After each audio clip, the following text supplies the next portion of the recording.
Salut, c'est Ryuk. Aujourd'hui, je commence un nouveau format de vidéo dédié aux évolutions des lignées de toupies. Ce format va permettre de faire un bilan sur les évolutions d'une même toupie, a posteriori, avec le recul des années passées, leur utilisation dans la méta, etc.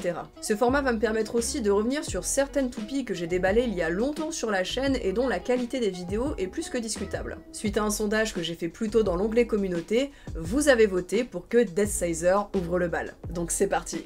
Deathsizer, plus connu sous le nom de Doomsizer en occident, est une très ancienne toupie Beyblade Burst. Sa première version est sortie le 8 août 2015 au Japon en starter.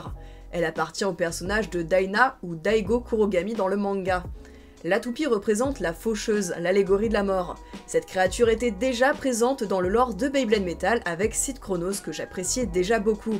Deathsizer reprenant le même thème avec un côté encore plus obscur m'a tout de suite conquise. Sur le plan technique, il s'agit d'une toupie à rotation droite et de type attaque. Son layer possède 4 lames dont la construction non symétrique induit un déséquilibre qui doit servir à faire osciller la toupie pour lui permettre de donner des coups sur des angles variés. Son disque c'est ovale et son driver c'est axel, une pointe plate basique qui induit un mouvement pour attaquer. Dans la réalité, les joueurs n'ont jamais utilisé cette toupie ainsi. Le déséquilibre de son layer est trop léger pour se faire sentir, et ces 4 lames, en réalité très lisses, en ont fait une pièce très aérodynamique propice à l'endurance.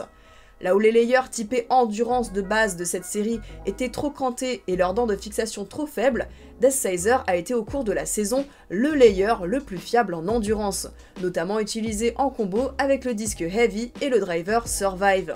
Son évolution, Dark Deathsizer, qui sortira en booster au moment de la diffusion de l'anime, suivra un petit peu le même chemin. Son layer, toujours très lisse, sera utilisé en endurance et dominera la méta au point que certaines associations de joueurs décideront de le bannir.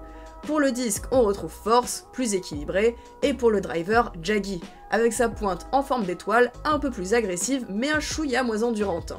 La troisième évolution sortira en booster sous le système God Layer de la saison 2, il s'agit de Killer Deathsizer. Cette fois-ci, fini les layers trop lisses.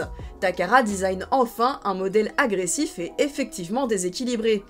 Le layer est esthétiquement incroyable, rempli de détails. Au centre, on a une tête avec un squelette, les superpositions de plastique transparent et coloré sont juste uniques, le côté asymétrique ressort beaucoup plus qu'avant.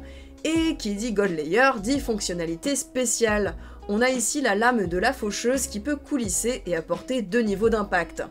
Pour le disque, on retrouve Two, accompagné du frame Vortex, identique à God Valkyrie, et pour le driver, on a Hunter, une pointe en caoutchouc qui apporte agressivité et adhérence. Perso, j'ai adoré cette toupie, mais l'ensemble de la commu ne l'a pas vraiment accueillie de la même façon. Les 2 premières Deathsizer s'illustraient par des performances linéaires et fiables. Cette Killer Deathsizer est une toupie très irrégulière et difficile à maîtriser. Par rapport à d'autres layers sortis sous le même système comme Sig Excalibur et plus tard Beat Kukulkan et Nightmare Longinus, elle manque un peu de punch et a très vite été mise de côté. Il aura fallu ensuite attendre la fin de la saison 5 et son système Super King pour avoir une nouvelle et dernière évolution. Sortie en random booster, la hype autour de cette toupie s'est faite vite sentir par sa cote qui a explosé. J'ai nommé Hollow Deathsizer.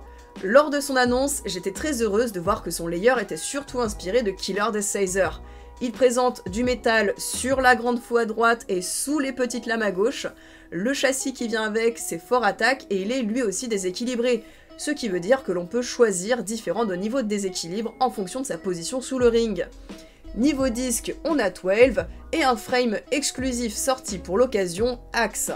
Et pour le driver, on a High Axel Dash, une version rehaussée du premier driver avec une résistance à l'explosion améliorée. La hauteur importante de la toupie augmente l'effet de déséquilibre. Couplée au reste de l'abeille qui est très lourd et très offensif, cette dernière évolution clôture vraiment bien la série avec un aboutissement assez réussi des performances recherchées dans cette lignée. Cette lignée de toupies est très sentimentale pour moi, c'est l'une des premières toupies sur laquelle j'ai eu un coup de cœur et c'est resté à travers les saisons. Son histoire dans la méta est également assez unique, c'est aussi pour ça que je tenais à vous la partager. Au final, Deathsizer, c'est un peu la toupie qui illustre parfaitement la complexité de la stratégie Beyblade. Et le fait qu'il faut parfois aller chercher un peu plus loin que le simple type d'origine pour profiter pleinement des performances que la toupie a à offrir. En tout cas, j'espère que cette vidéo aura pu raviver votre nostalgie de Beyblade Burst. N'hésitez pas à me donner votre avis dans les commentaires. Sur ce, c'était Ryuk et je vous dis à la prochaine.